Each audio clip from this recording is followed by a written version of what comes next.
ప్రతిపక్ష నాయకుడు. తెలుగు జాతి కోసం ఒక సంపద సృష్టించే కేంద్రం తయారు చేయాలని హైటెక్ సిటీతో ప్రారంభమై సైబరాబాద్, హైదరాబాద్ నిర్మాణానికి దోహదం చేశాం. అలాంటప్పుడు ప్రతి ఒక్కరిలో ఒక ఆవేదన, ఒక ఆవేశం, మాకు రాజధాని లేదు, ఆదాయం లేదు, విభజన జరిగితే కనీసం పింఛన్లు వస్తాయా అని చాలా బాధపడే పరిస్థితి వచ్చింది. ఆ రోజు కూడా నేను ఒకటే ఆలోచించాను, రెండు ప్రాంతాలకు సమన్యాయం జరగాలి. మీరు విభజిస్తే ఆంధ్రప్రదేశ్కి న్యాయం చేయండి, సమైక్యంగా పెడితే తెలంగాణను మెప్పించండి. ఇద్దరికి న్యాయం చేసి సమస్య పరిష్కారం చేయాలని ఆ రోజు చెప్పాం. సరే, పరిష్కారం కాకుండా విభజన జరిగింది. ఆర్థిక కష్టాలు, రాజధాని లేదు, ఎక్కడ కూర్చోవాలన్నా తెలియదు, రాజధాని నిర్మాణం చేసుకోవాలి. యాక్ట్లో పోలవరం పెట్టారు. పోలవరం ఒక సంకల్పం, అప్పటికి అక్కడ ఏమీ లేదు. ఆ రోజు మీరు చూస్తే 7 మండలాలు, ముంపుకు గురయ్యే మండలాలు తెలంగాణలో పెట్టారు. నాకుండే అనుభవంతో ఆ రోజు నేను ఒకటే ఆలోచించాను, ఈ 7 మండలాలు ఆ పక్కనుంటే జూన్ 2వ తారీఖున 2 రాష్ట్రాలుగా విభజన జరిగితే ఇంకా ఇది అసాధ్యం. మళ్ళీ తెలంగాణ అసెంబ్లీ యాక్సెప్ట్ చేసి లేకుంటే గవర్నమెంట్ యాక్సెప్ట్ చేస్తే తప్ప పోలవరం నిర్మాణం జరగదని చెప్పే ఉద్దేశంతో నేను ఎక్కడికక్కడ ముందే ఆలోచించి, ఎందుకంటే నాకుండే అనుభవం, ఆ సమయస్ఫూర్తితో యాక్ట్ చేసి ఆనాటి ప్రభుత్వం నరేంద్ర మోడీ గారికి, అదే మరిగా కొండే కేంద్ర నాయకత్వానికి చెప్పాను, 7 మండలాలు ఇస్తే నేను ప్రమాణ స్వీకారం చేస్తాను, మీరు ఇవ్వకపోతే నేను ప్రమాణ స్వీకారం చేయలేను.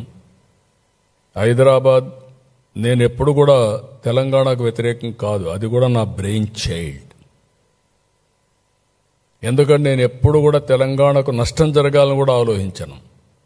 ఎందుకంటే 2 తెలుగుదేశం పార్టీ పెట్టిందే హైదరాబాద్లో, అనౌన్స్ చేసిందే ఎమ్మెల్యే క్వార్టర్స్లో, సంపద సృష్టించిందే. ఈరోజు ఇవన్నీ వచ్చాయంటే, నిన్న కూడా పార్లమెంట్లో మాట్లాడుతుంటే చాలామంది ఎంపీలు హైదరాబాద్ని గుర్తు చేసుకునే పరిస్థితికి వచ్చారు. అదే నాకు గౌరవం. ఆ గౌరవాన్ని పోగొట్టుకునే పరిస్థితి ఎప్పుడు నేను తేను. అలాంటి సమయంలో ఆ 7 మండలాలు కూడా లిటిగేషన్ పెట్టే పరిస్థితి ఉంటే, 7 మండలాలు మొట్టమొదటిసారిగా చరిత్రలో మీరు గుర్తుపెట్టుకోవాలి, పార్లమెంటు సమావేశాల కంటే ముందు కొత్త గవర్నమెంట్ ఒక బిల్లు పెట్టి ఆర్డినెన్స్ ఇష్యూ చేసి ప్రెసిడెంట్ కన్సెంట్ ఇప్పించి తర్వాతనే పార్లమెంటు సమావేశాలు పెట్టారు, రెగ్యులర్ బిజినెస్ స్టార్ట్ చేశారు. అది కూడా జూన్ 2వ తారీఖు కంటే ముందు. అప్పుడే ఇది సాధ్యమైంది. అక్కడి నుంచి విజయవాడకు వచ్చాం.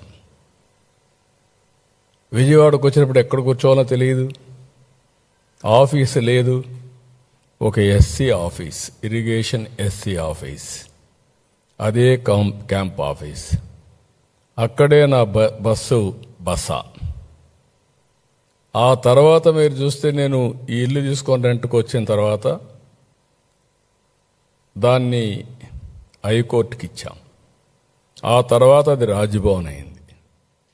అంటే సీఎం సెక్రటరియేట్ అదే, ఆ తర్వాత హైకోర్టు అదే, తర్వాత రాజ్భవన్ అదే. అంటే అన్ని పర్పస్లు ఒక మనకి ఏమీ లేదు అనడానికి ఇక్కడ ఒక ఉదాహరణ మాత్రం. అయితే ఆ రోజు శివరామకృష్ణయ్య గారు ఒక కమిటీ వేశారు. ఆ కమిటీ మొత్తం రాష్ట్రం అంతా తిరిగింది. విజయవాడ, గుంటూరు మధ్యలో 46% ప్రజలు ఇది అనుకూలమైన ప్రదేశమని వీళ్ళంతా కూడా సమాచారం ఆయనకి ఇచ్చారు, ఓటేశారు. అది చూసిన తర్వాత విత్ కన్సెన్సస్ ఆ రోజు గ్రీన్ ఫీల్డ్ రాజధాని విజయవాడ గుంటూరు మధ్యలో ఉంటుందని డిక్లేర్ చేశాం. వైఎస్ఆర్ కాంగ్రెస్ పార్టీ చాలా